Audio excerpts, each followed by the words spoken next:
Listo. 10 de la mañana, 42 minutos en todo el territorio nacional. Lo anunciábamos antes de la pausa, ¿no, señor Álvarez? ¿Me escucha desde acá? Sí, Estoy cómo no. en el patio de la casa. Sí, lo anunciábamos antes de la pausa. Ya tenemos el visitante o el entrevistado. El entrevistado. No ha sido una práctica usual durante este año, ¿no? Tener entrevistados en piso. Tampoco demasiadas entrevistas telefónicas. Decidimos tener un formato distinto este año.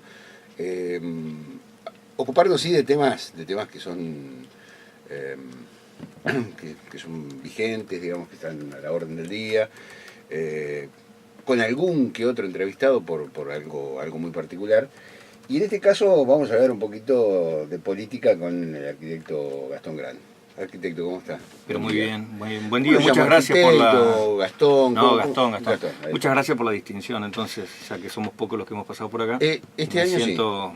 Este año sí, no ¿Qué? ha sido una práctica. Vino Ríos, ¿A Selena Costa? ayer en la costa, y bueno, ahí está. Nada, no mucho más. Bueno, muchas gracias por invitarme.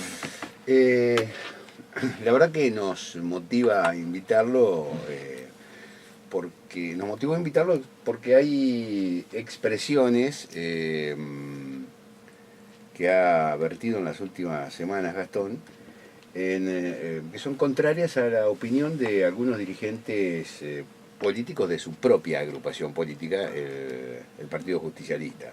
Y eso llama un poco la atención porque generalmente en el justicialismo estamos acostumbrados, o estamos acostumbrados a ver en el justicialismo cierto grado de verticalidad, ¿no? La transversalidad, aquella que propuso Néstor Kirchner, quedó solo en lo discursivo, después era todo vertical, ¿no? Entonces, cuando hay alguien que asoma por fuera de ese verticalismo, llama la atención. Y ese es precisamente Gastón Gran. ¿Cómo ves hoy al peronismo? Digo, ¿sigue existiendo ese verticalismo o sos un mojón o hay más gente que piensa y a lo mejor no lo dice distinto al resto? Yo creo que estamos en una época distinta. Primero creo que la cuestión del verticalismo tiene que ver con una cuestión de conducción casi del fragor de la batalla, digamos así, sobre todo teniéndolo al general Perón como máximo exponente del peronismo y como la figura que formuló además toda la doctrina del peronismo, siendo su formación militar, o una gran parte de su formación militar, porque la formación de Perón es mucho más vasta, pero digamos que el militar también debate, también discute, tiene sus ámbitos, lo que no hace es debatir en el fragor de la batalla. Sí, claro. En el fragor de la batalla se ordenan y está la cadena de mandos, pero uno no está todo el tiempo en la batalla, y en democracia esos espacios para el debate son muchísimo más frecuentes y permanentes que en el marco de una formación militar. Y en el siglo XXI, donde todo es redes, hace un ratito estábamos conversando del tema del salto tecnológico que ha modificado nuestra cultura, donde todo es redes, donde estamos todos intercomunicados, donde estamos todo el tiempo chateando, donde mandamos un mensaje y ya ni siquiera estamos interactuando uno a uno, sino que interactuamos 1 a 10, 1 a 20, 1 a 100, a 200, todo el tiempo, y bromeamos, nos entristecemos, discutimos, todo en red. La política no puede ser ajena a eso, de hecho no lo es. Entonces hay claramente una puja generacional dentro de los dirigentes políticos entre quienes se sienten más cómodos con las nuevas formas y quienes tienen ciertos temores frente a eso. Y también a quienes les conviene una forma u otra.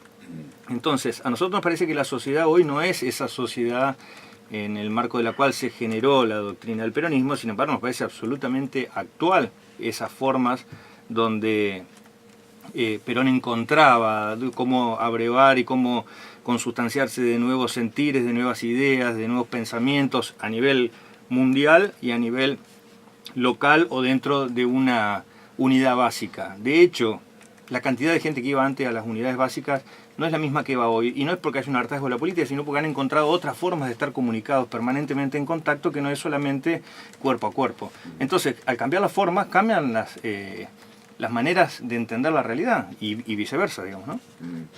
Y esto pasa dentro del peronismo, aunque algunos dirigentes no quieran aceptarlo, aunque les guste el dedo, A algunos les gusta usar el dedo, a otros les gusta que le usen el dedo, etcétera, etcétera, etcétera. Pero la verdad es que es inexorable la transformación, inexorable. Digamos, esto puede llevar un poquito más de tiempo, un poquito menos de tiempo, pero esto es así. Y probablemente los dirigentes que hasta hoy han venido ostentando el lugar del poder, y bueno, o se adaptarán a las nuevas formas o darán lugar a nuevos dirigentes que sí estarán más adecuados a esa forma. Hay dirigentes contemporáneos tuyos y algunos que son hasta incluso menores que tienen la visión antigua de la política. A ver, es un proceso de transformación que va a llevar muchísimo tiempo, no creo que se dé de la noche a la mañana, teniendo en cuenta que hay muchos jóvenes que tienen los vicios de los viejos. Bueno, sí, hay mucha gente que le gustan las casas con balustradas, pero la verdad es que hoy a la mayoría le gustan las transparencias, los cristales, las aberturas de aluminio. Pero, digamos, ¿no? Depende cómo uno se ha venido formando, qué le resulta más familiar. La verdad es que hay quienes escuchan música clásica europea del siglo XVI y está muy bien, pero la verdad es que la mayoría eligen, depende, cuando van a divertirse un boliche, escuchan música electrónica y tal vez si están en la casa escuchan rock nacional o alguna otra cosa. Entonces, conviven las formas, pero las formas imperantes, las que en realidad son las formas masivas, son las formas actuales, las contemporáneas, siempre. El dedo ha sido una característica en el PJ. Yo creo que el único que ha sido indiscutido es Perón, y después de allí en adelante algún dirigente osó con el dedo decir, bueno, vos sos el heredero, ¿no? Perón decía que el único heredero era el pueblo. Después algunos me interpretaron ser el pueblo, ¿no? O la voz cantante de todo el pueblo. Digo, esos vicios que tiene el peronismo y tiene también el radicalismo, y ha tenido hasta incluso una expresión política Nobel como es el PRO. Mauricio Macri dijo, mi candidato es Larreta. Se sentó, se plantó Michetti y dijo, bueno, vamos a interna. Pero el dedo existió también en el PRO. Digo, es una práctica política que no veo que vaya a desaparecer pronto. Me parece que en el caso del PRO es un partido que, bueno, no, iba a hacer una comparación que no es muy feliz, así que no la voy a hacer, pero digo, el fundador del PRO es Macri. Sí. Entonces, bueno, sí. Macri podría decir mi único heredero Macri del pueblo. Macri, ¿no? Sí. Sí. Por eso no quería hacer la comparación, pero quiero decir... Lo que el pueblo está heredando de Claro, Macri, pero quiero decir que digamos, eso lo podría hacer solo Macri. No creo que Larreta podría hacer lo mismo, ¿no? Que diga mi candidato va a ser fulano y se terminó ahí y nadie lo va a cuestionar. Sí hay. En el peronismo, porque acá hay un problema de modelo, de procesos, y al mismo tiempo hay una cuestión que es el poder, ¿no? A veces uno puede implementar un modelo porque es el que naturalmente tiene que ver con la identidad de un partido o de una ideología, y otras veces uno no puede llevar adelante ese mismo modelo, ese mismo proceso, porque no tiene el poder para hacerlo. Entonces juega la coyuntura respecto de esto.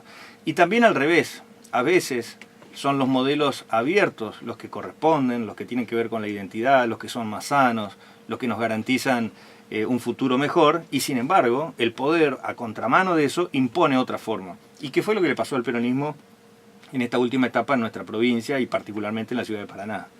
Donde alguien, enviciado en el poder, impuso una forma, un armado, obviamente con la mirada para el costado de un montón de dirigentes que o les faltó coraje o decidieron especular, o estaban cansados o venían con muchos latigazos en la espalda ya últimamente, y bueno, esto llevó a que se imponga esa forma de quien ostentaba el poder, pero que no era lo que la ciudadanía quería. Entonces le terminaron ofreciendo una receta, y esto excluye las legítimas pretensiones de quienes formaban parte de la receta, pero sí de quien la formuló a la receta, y le ofrecieron a la ciudadanía algo que no era lo que querían. Y todos sabíamos que no era lo que quería la ciudadanía. Pero igualmente, como el peronismo se había vuelto sectario, y era lo que decían 2 o 3 personas o la nada, algunos eligieron lo que esas 2 o 3 personas querían. Lo que pasa es que lo que no eligieron eso fueron los votantes, los ciudadanos del pueblo, ¿no? A ver, y todos sabíamos que no iban a votar eso. Esto es lo más loco. Y sin embargo, ahí fuimos. Es bastante más complejo, porque también hay otro tipo de sociedades que no son políticas que van detrás de esto, ¿no? A ver, el peronismo ha resuelto hasta desde el poder ha resuelto, por ejemplo, en un sorteo, no digo licitación porque ya sería espurio, digamos, pero por sorteo el posicionamiento en la lista de diputados, ¿no? Eso fue en el año 2011, ¿no? En 2011 agarraron una bolsita con un papelito y sortearon en qué lugar iba cada uno de los legisladores en la lista de diputados. Digo, me quedo con lo del sorteo, no con lo de la licitación porque ya sería otra cosa, ¿no? La compra de una banca. Digo, ha pasado esto en el peronismo y vos recién decías que esto pasa porque el peronismo está en el poder. ¿Le vendría bien al peronismo estar fuera del poder 4 años? No, nunca. Digamos, no es lo que uno pretende. Lo que uno pretende es que la naturaleza revolucionaria, movimentista, enérgica del peronismo genere una renovación permanente estando en el poder. Eso, digamos, lo que uno pretendería, digamos, la mejor de las fórmulas sería esa, que no nos volvamos conservadores a pesar de estar en el poder un tiempo prolongado. Pero bueno, al parecer algunos representantes, digamos, algunos dirigentes, no tienen la talla suficiente para, aún estando en el poder, ostentando el poder, no darse cuenta de que su principal rol es generar quienes vienen detrás para que puedan asumir ese poder. Obviamente, esto es una contradicción, porque nadie cede el poder porque sí, sino que tiene que haber alguien que esté dispuesto a arrebatarlo. A veces no es necesario arrebatarlo porque la mejor guerra a veces es la que no se da. Pero si no está el deseo, el ansia del otro lado de alguien que tenga la vocación de poder y que además tenga proyectos para la ciudadanía y que conquiste el corazón, el sentir, el pensar, que comparta la visión de la ciudadanía respecto a la realidad, y entonces no se llega nunca al poder, no cambia el poder. Pero creo que sí es una de las, digamos, de la necesidad que tenemos hoy y es un deber de quien conduce entender que tiene que generar nuevos cuadros y que tiene que pasar la posta y que tiene que, aún pasando la posta, conservar el poder en quien nuevamente tome esa posta, porque a veces también quien está en el poder coloca un sucesor porque no le queda otra, pero elige el sucesor más débil, con la idea de que nunca llegue a ostentar el poder como lo ostentaba quien estaba antes. Sí. Y esto termina yendo en detrimento también del espacio político a quien represente. Estamos hablando muy en abstracto, pero la verdad es que todos sabemos de qué estamos hablando acá. Sí. Acá hemos tenido un conductor que ha hecho todo el armado, a contramano incluso de lo que se necesitaba, tal vez lo que necesitaba quien hizo el armado. Nombre propio para que la gente entienda. El ex gobernador Sergio Uribarri armó todas las listas, a quienes no aceptaron estar en esas listas los condenó al ostracismo o los combatió y le tiró con todo el aparato de una manera nunca antes vista, por las buenas, por las malas, de una manera legal, de una manera ilegal, y simplemente por el deseo de competir, digamos, en democracia, que es lo que todos los días decimos, fuimos castigados una cantidad de personas. Algunos, a pesar de saber que se venía el castigo, dimos la pelea, y no lo digo en título personal, porque de última yo soy un profesional que vivo de mi profesión, siempre lo hice así, y solamente estuve 2 veces en el ejercicio de lo público y una sola vez en un cargo electivo, pero hay una cantidad enorme de personas que forman parte de este espacio y que tienen dependencia directa de quienes nos combatieron y que sin embargo igual dieron la batalla. Y en virtud del respeto que a mí me generó ver el entusiasmo y la convicción de esos compañeros, es que claramente no teníamos otra opción más que dar la batalla y de ninguna manera podíamos bajarnos. Y sigo rindiéndole honor a esas personas que siguen jugando el pellejo por lo que piensan, por lo que creen, por sus deseos y no transan a pesar de cualquier oferta. Y yo tampoco.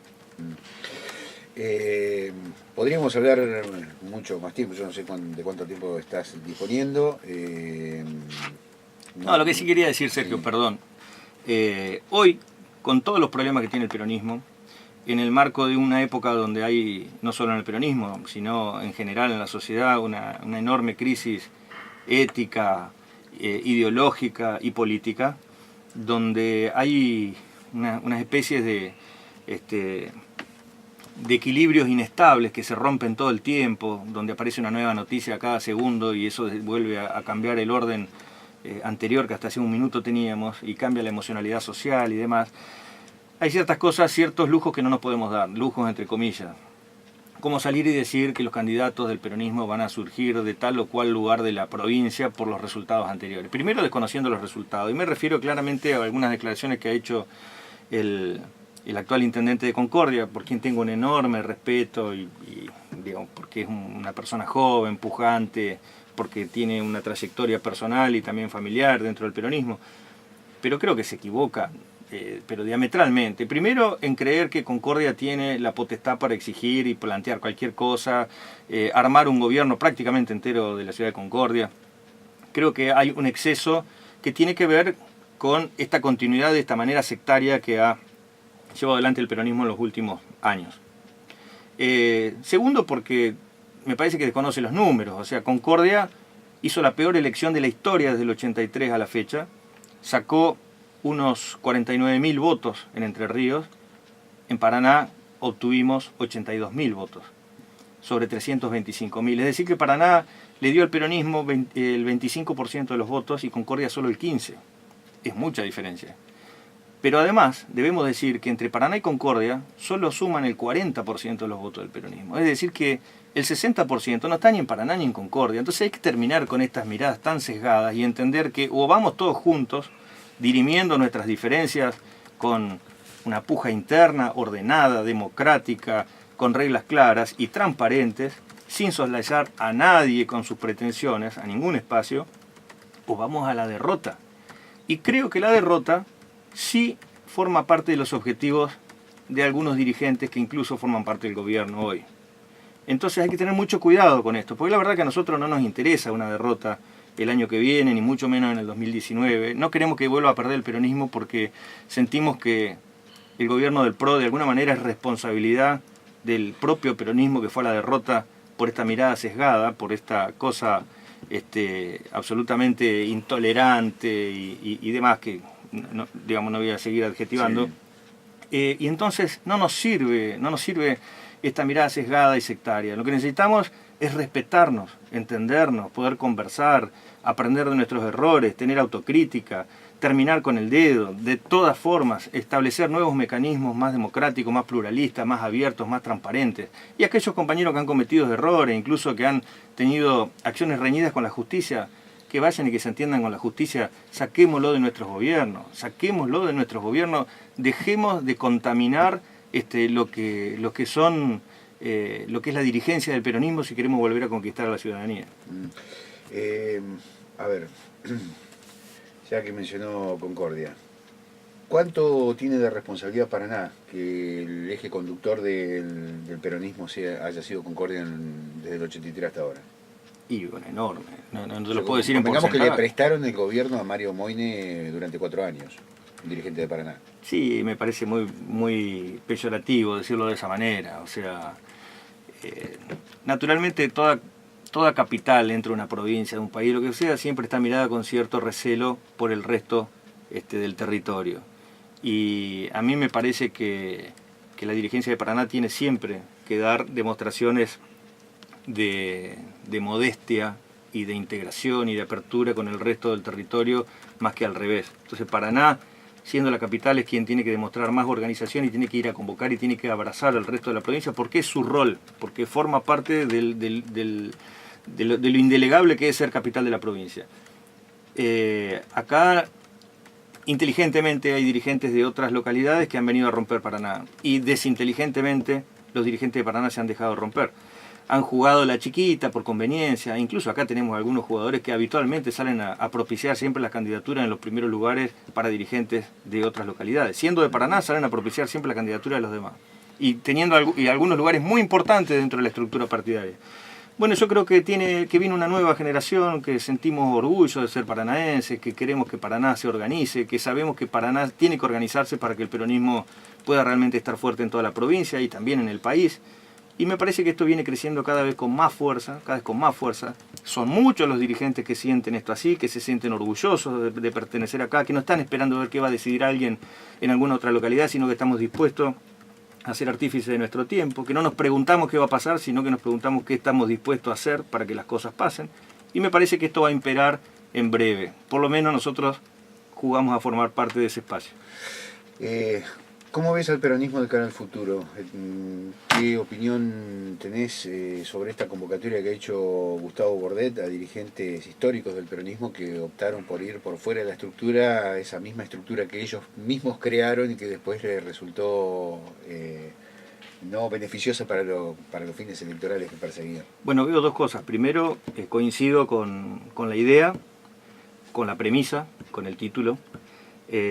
Absolutamente que el peronismo tiene que tener su debate interno y que tienen que estar garantizadas las condiciones para que eso se dé.